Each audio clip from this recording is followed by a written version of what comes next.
Fait qu'on commence? Est-ce que le son c'est bon? Ouais. Parfait. Est-ce qu'on fait un test pour le son? On m'entend bien? OK. Génial. Bon, donc est-ce que vous pourriez commencer par vous Oui, présenter? je me présente. Alors, je vais essayer de parler par là.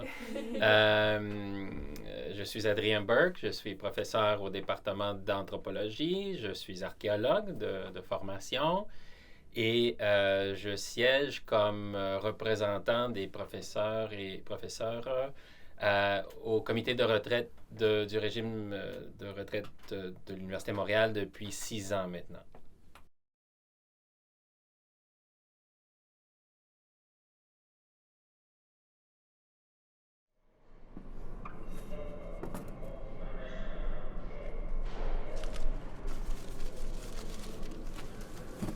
Les régimes de retraite, surtout en Amérique du Nord, Europe, qui détiennent des centaines de milliards de dollars, sont en train de financer beaucoup de ces choses, c'est-à-dire des gazoducs, des oléoducs. On ne parle pas de juste quelques centaines de milliers de dollars. Je dirais que le travail du comité de retraite est un travail quand même assez ardu. Il y a beaucoup de documents à lire. C'est un peu ingrat des fois. Quand on fait ce genre de travail à l'interne, c'est qu'on sent deux choses. On sent une certaine frustration parce que les choses changent très lentement. Et il y a l'autre côté qui est quand même le côté, je dirais, de se sentir un peu instrumentalisé, franchement. Ça fait combien de temps que vous prévoyez ça?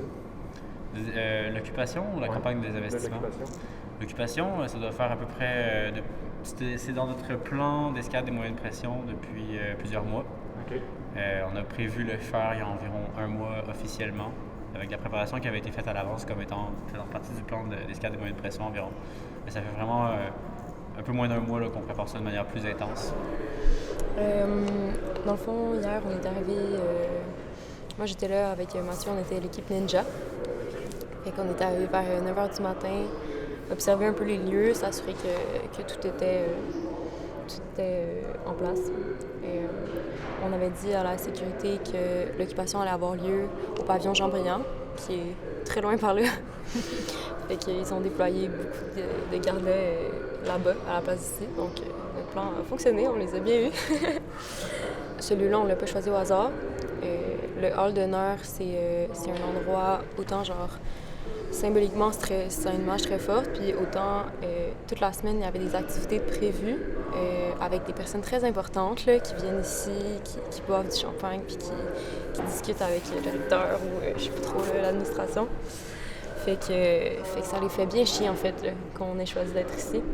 Puis c'était ça notre objectif, là, c'était que ça dérange. Je pense que les gens qui comprennent ce qui se passe dans la crise climatique comprennent que c'est pas assez vite et c'est pas assez. Je pense qu'il y a beaucoup de gens qui travaillent de l'interne aussi, il faut le reconnaître. Ces gens-là sont très, très patients. Moi, j'avoue que je commence à avoir un peu...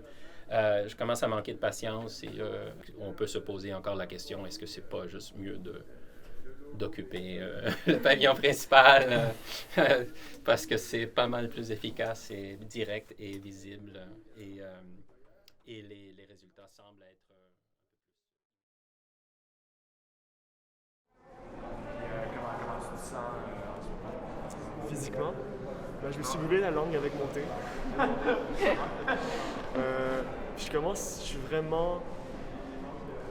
Je me porte beaucoup mieux que je pensais pour l'instant. Ça peut être compliqué par la suite, mais c'est sûr que là, je commence à avoir un petit peu la tête qui tourne, à être fatigué, les idées un peu confuses. Mais sinon, j'ai pas faim, je suis juste fatigué. J'ai des objectifs en vue, là, puis honnêtement, ça serait une prise de position publique du recteur en faveur des investissements total. Parce que ce qu'on nous explique, c'est qu'il n'y a pas de pouvoir d'action réel, il peut juste influencer, se positionner, mais c'est quand même le recteur de l'université, c'est pas rien. Fait que déjà ça, pour moi, ça serait une victoire suffisante pour que je recommence à manger. Et entre toi et moi aussi, la grève de la faim, ça a sa propre valeur. C'est que ça représente un peu l'état dans lequel on est en tant que militant pour l'environnement, où genre on va tout crever. Puis genre, faut faire ce qui doit être fait, puis les demi-mesures, on a déjà essayé. La voie diplomatique, on l'a essayé, elle n'a pas fonctionné. Fait qu'à un moment donné, il faut juste agir, accepter de se compromettre là-dedans, payer le coup si on peut le faire, mais juste faire quelque chose. même si c'est pas nécessairement la bonne chose. Oui, J'y ai pensé aussi. Au début, j'étais comme, quoi? C'est bizarre. Moi, dans ma tête, ça va être un peu le chaos, genre 30 personnes qui campent avec leurs affaires, mais je trouve que c'est extrêmement calme comme ambiance, là. Genre, c'est zen. Peut-être parce qu'il y a beaucoup d'écho, je sais pas, mais ouais, les gens se parlent doucement, puis tout le monde est vraiment beaucoup dans l'écoute, puis dans le care, genre, on prend soin les uns des autres. C'est un peu... on est un peu, genre, dans un microcosme où on essaie de reproduire la société dans laquelle on aimerait vivre, genre. Un truc super démocratique, puis super bienveillant, et... ouais. Je trouve que l'affiche aussi est la solidarité. Il y a eu, je pense, honnêtement, de personnes différentes, une centaine de différentes universités. On a fait un call à un moment donné, parce que la première journée, on pensait qu'il allait envoyer la police. Les médias nous ont sauvés, parce qu'on l'a dit dans les médias, puis ils ont eu peur. Mais il y a des étudiants d'un peu partout qui sont venus comme, nous aider, puis qui étaient prêts à rester assis à terre, laisser le coude serré si la police venait. Il y a des gens chaque matin qui nous amenaient du café, qui nous amenaient des croissants, du pain, des enjeux, merci, qui nous amenaient des camions de bouffe, de bouffe qui allait être périmée, qui allait être jetée. La solidarité de ce moment-là, entre les assos, entre les étudiants, entre les gens de la société civile qui se mobilisent à Montréal, était magnifique.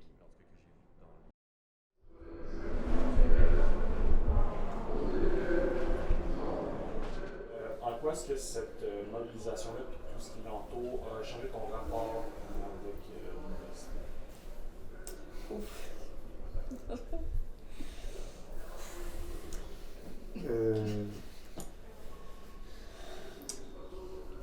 Ben, ça fait en sorte que j'aime moins mon uni. Dans le sens que pour moi, l'université, c'est pas juste comme un endroit d'apprentissage en quête de la vérité absolue comme elle se prétend être. C'est aussi une institution qui donne l'exemple sur comment agir en société. Puis même si on a eu gain de cause, on a justement été complètement invisibilisés. Puis c'est comme si ça envoie un message de écoutez pas la population auquel vous êtes responsable. Et si jamais ils font beaucoup de bruit, ben répondez à leurs demandes, mais sans leur donner crédit. Puis invisibiliser les choses qu'ils font.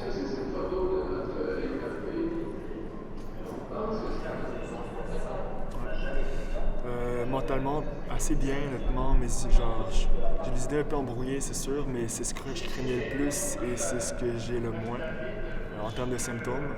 Après, physiquement, ça commence à être un petit peu compliqué. Je suis sur mes réserves de gras, mais j'en ai pas beaucoup, fait que j'espère qu'on va arriver à une entente aujourd'hui ou demain. Et honnêtement, les 48 heures, c'était les plus difficiles, j'avais un peu l'impression. Puis je pensais qu'après, ça allait comme faire un up puis aller mieux. Mais pas tant. J'ai l'impression, je suis vraiment slow-mo. J'ai l'impression de travailler, d'être à genre 0.25 de vitesse, comme une vidéo YouTube. Mais sinon, le moral, ça va bien. On est vraiment une belle team qui nous appuie et tout. Fait que ça, c'est le fun. Mais sinon, les symptômes se font sentir quand même. Là, j'ai quand même mal au ventre, puis je suis fatiguée. Là, je viens de dormir genre 12 heures. Fait que c'est ça. C'est quoi qui a annoncé? C'est pas une conférence? Oui, ok. Donc, dans le fond, c'est pas une conférence. C'est le département d'anthropologie. Puis pour seulement le premier cycle, il y a une personne qui a envoyé une injonction à la Cour supérieure pour reprendre les cours et tout. Puis on est dans l'obligation de se présenter. On a réussi à avoir un avocat qui est excellent, by the way. On est avec l'Université de Montréal, l'avocat de l'Université de Montréal, notre avocat, l'étudiant en question, puis le juge de la Cour supérieure sur Teams.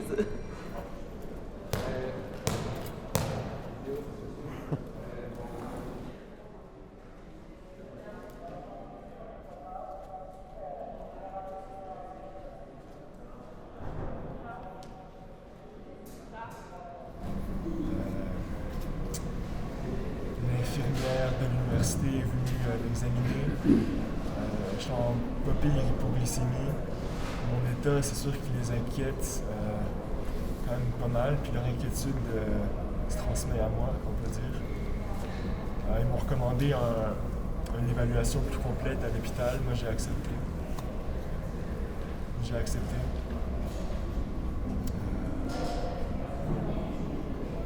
Bon, le rectorat ne bouge toujours pas. Ensuite vient la question de la grève de la faim, qui a été critiquée pas mal à juste raison, comme étant une action qui est seulement possible lorsque tu es privilégié, en tout cas qui est facilitée lorsque tu es privilégié, ce qui en soi est moins une critique qu'un fait. Ça devient une critique quand on aborde le fait que ça place l'image du militant parfait, puis il faut être comme ça si tu veux faire changer les choses. Tous les engagements, toutes les actions sont bonnes et contribuent, puis tout le monde est légitime à faire sa part. On a reproché la grève de la faim de vider un peu ce mode d'action-là de son pouvoir, parce que c'est vrai qu'historiquement, c'est quelque chose qui a été utilisé par des personnes marginalisées dont la voix ne portait pas. Puis moi, en tant que blanc, de faire cette action-là, ça serait un petit peu trahir cette tradition-là. Puis encore une fois, c'est une critique ultra valide. Mon sentiment par rapport à ça, par contre, c'était qu'à l'époque, et ça l'est encore un peu aujourd'hui, que face à la crise climatique, puis au déficit démocratique de nos institutions universitaires et politiques, ben, plus personne ne le voit.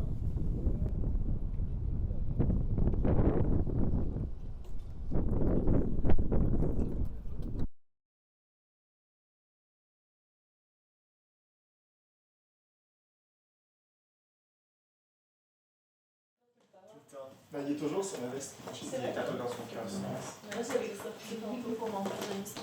De notre bord, nous autres, on a vu Vincent partir en ambulance, qui a commencé aussi pas mal à nous stresser, genre vendredi, parce que ben on était comme, ça faisait quoi, 110 heures qu'il était en grève de la faim, puis ben on était genre, il va-tu réagir, tu sais, le recteur, veut pas, là, c'est comme... Ils m'ont mis dans une salle d'attente isolée parce que j'avais eu la COVID genre 5 jours avant l'occupation. Puis je me souviens aussi d'avoir fait une entrevue avec un journal, avec le 24 heures, je pense, en live avec mon sel dans les toilettes de la salle d'attente. Puis éventuellement, j'ai reçu un appel de Madame Farran qui me disait bon, ok, on accepte, reviens, puis il commence à manger. Puis j'étais comme ok, parfait, c'est fini. Voilà. C'est qui ça, madame? C'est la vice-rectrice, l'ancienne vice-rectrice aux affaires étudiantes. Ouais. Mais c'est avec elle qu'on communiquait, parce qu'ils considéraient, en tout cas, notre interprétation, c'est qu'ils considéraient l'occupation comme une activité étudiante. Plus que genre, un véritable coup d'éclat. Je voulais pas donner de la légitimité non plus en nous envoyant le recteur. C'était vraiment un enjeu pour eux. Ouais, puis c'est ça qui a allongé tout le processus, là. C'était de parler avec un parti tierce qui pouvait pas prendre de décision en haut de la direction, puis que souvent ça faisait des messages qui étaient relayés de manière genre changée un peu, puis genre il y avait des problèmes de communication parce que le recteur voulait pas nous parler directement, ce qui est une absurdité, là. Puis tu sais, je sais pas si on peut parler un peu du contenu des négociations, mais je me rappelle que ça portait justement beaucoup sur l'espace ou sur les toilettes. Après ça, des considérations sanitaires, des considérations de sécurité. Ben là, faut incendie, c'est ça. Le bruit le vendredi, les gardes de sécurité, comment on va faire, faut pas organiser d'événements à l'Université de Montréal le vendredi. Ouais, non, mais on aimerait ça parler des investissements. Ouais, non, mais ça sera pas avec nous autres. Moi, je viens de parler des prises de courant. C'était tout le temps un peu ça, la dynamique, tu sais. On essayait toujours de dévier, puis on n'abordait pas finalement ce qui nous importait réellement. Là, puis... Durant l'occupe, le recteur, vraiment, lui, c'était une condition qu'on, si on voulait lui parler, il fallait qu'on parte. On perdait notre moyen de pression, le plus gros, pour simplement lui adresser la parole en soi. Ben, tu sais, à la fin de la réunion, on avait 1 heure avec le recteur, puis je sais pas trop, là, disons c'était à 9h, puis à 10h tapante, l'équipe du rectorat s'est levée et a quitté. C'était vraiment, il y avait vraiment pas de place pour comme étendre un peu le dialogue.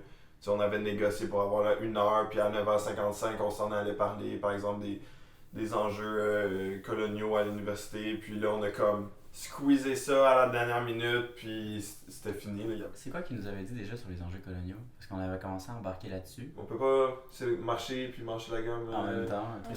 Mais c'était comme, c'est 2 enjeux, là on part dans un autre exact. enjeu. Il n'y a pas d'intersection entre ces thèmes-là. Et il nous disait souvent qu'on était très exigeants, puis qu'il fallait changer les fenêtres à l'Université de Montréal, ça allait coûter très cher pour...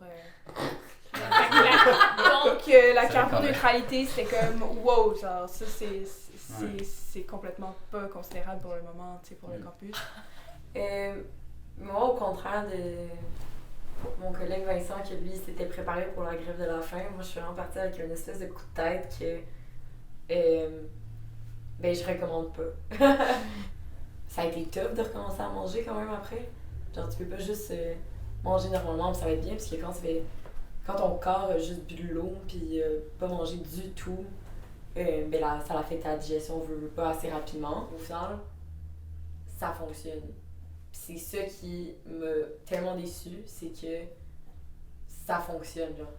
Comme c'est pas supposé être quelque chose que les gens utilisent pour faire changer les choses. J'allais rajouter que le vendredi 1er avril, il y avait une manifestation pour le climat. Jamais ne sera vaincu! Fini! Jamais ne sera vaincu! Puis on s'était fait des petites équipes pour aller recruter dans la manif des gens qui pourraient rejoindre l'occupation pour que ça s'agrandisse.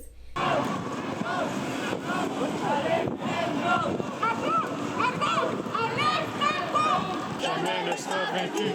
Un peuple uni, jamais ne sera vaincu! Puis qu'on installe les occupations dans d'autres pavillons de l'université, genre. Parce qu'on voyait que juste nous puis juste Vincent, ça fonctionnait pas. Fait que c'était vraiment un moment de panique, genre. Puis c'est vrai d'urgence, genre. Ouais.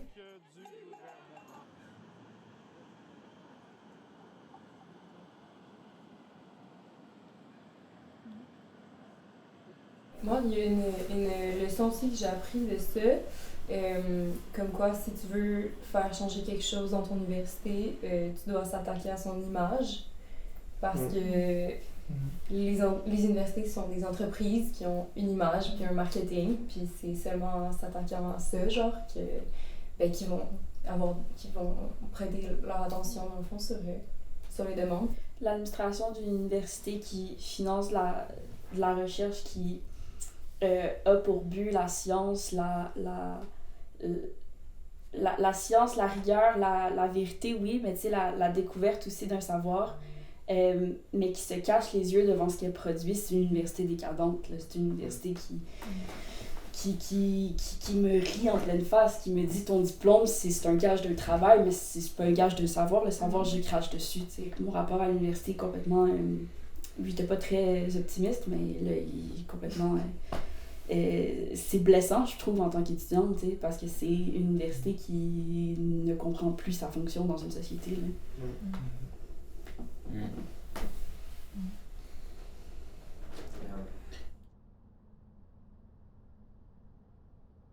Le vendredi soir, il y a l'association étudiante de musique qui ont fait venir des instruments, genre des tam-tams, toutes sortes d'affaires. Puis on s'est juste mis comme à jammer tout le monde ensemble dans le hall d'honneur, là, ça résonnait, c'était malade.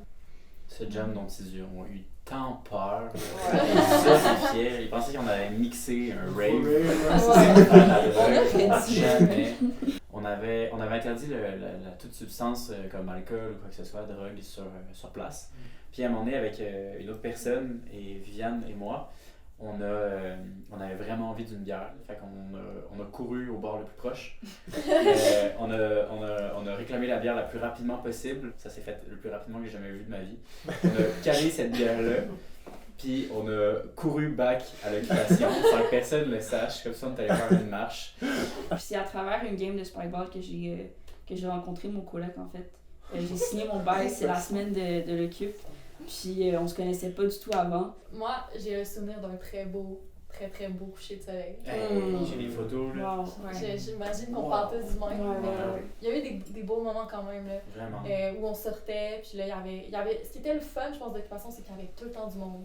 Il y avait vraiment tout le temps du monde, puis c'était agréable de sortir dehors, puis comme j'en sais avec des gens avec qui on a des gens qu'on n'aurait pas pu rencontrer dans d'autres contextes.